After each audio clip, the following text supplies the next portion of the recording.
యేసయ్య మీద ప్రేమ ఉంది అనే దానికి పారామీటర్ ఏంటి? పారామీటర్ ఏంటంటే యేసయ్యని వెతుక్కునేలాగా చేస్తుంది ఆ ప్రేమ. బంధువులు ఉంటారు, స్నేహితులు ఉంటారు, అందరూ ఉంటారు, కానీ నీ మైండ్ మాత్రం ఆయన మీద ఉంటుంది. ప్రభు నన్ను ఈరోజు దర్శించాలా సరిగ్గా, ఆయనకి నాకు ఏదో కొంచెం ఎడబాటు ఉన్నట్టుంది. ఏది?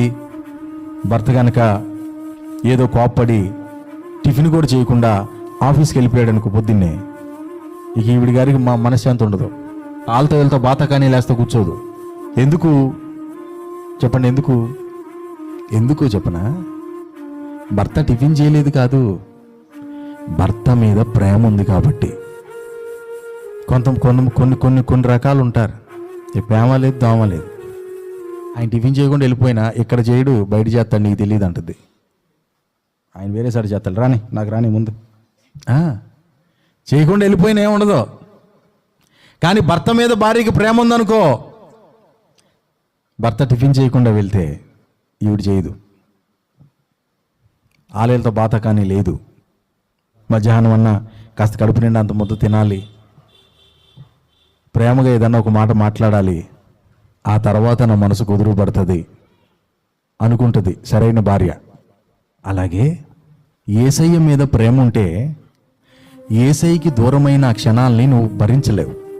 అయ్యో ఈరోజు నేను సరిగ్గా ప్రార్థన చేయలేకపోయాను అని అనిపిస్తుంది లోపల. అయ్యో ఈరోజు కనీసం ఒక అధ్యాయం కూడా నేను వాక్యం చదువుకోలేకపోయానే అని బాధ కలుగుతుంది లోపల.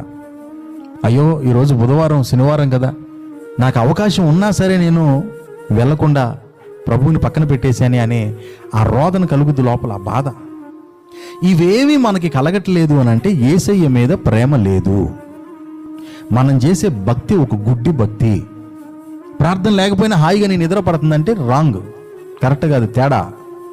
యేసయ్య మీద భక్తి అనంటే యేసయ్య మీద ప్రేమతో ఆయనతో కూడా కలిసి నడిచేటటువంటి జీవితం. భక్తి అనేది ప్రేమకు సంబంధించినది. ఆయన నిన్ను ఎంత ప్రేమించాడో అనే విషయం శుక్రవారం ధ్యానం చేసుకుని 4 కన్నీళ్ళ బొట్లు కార్చేసినంత మాత్రం ఆయన ఎగిరి గంతులేడు. నువ్వు నన్ను ఎంత ప్రేమించావు కదయ్యా, నేను నిన్ను కొంతైనా ప్రేమించాలి కదా, కనీసం నీతో నేను గడుపుకోవాలి కదా కొద్ది సమయం అన్నా. నువ్వు నాకు 24 గంటలు ఇస్తున్నావు, 24 గంటల్లో కనీసం 1 గంటన్నా నీతో నేను సమయం గడపాలి కదా ప్రభు. యేసయ్య మీద ప్రేమ ఉంటే అవకాశం ఉన్నప్పుడు వెళ్ళటం కాదు, అననుకూల పరిస్థితుల్లో కూడా యేసయ్యని వెతుక్కుంటూ వెళ్తారు.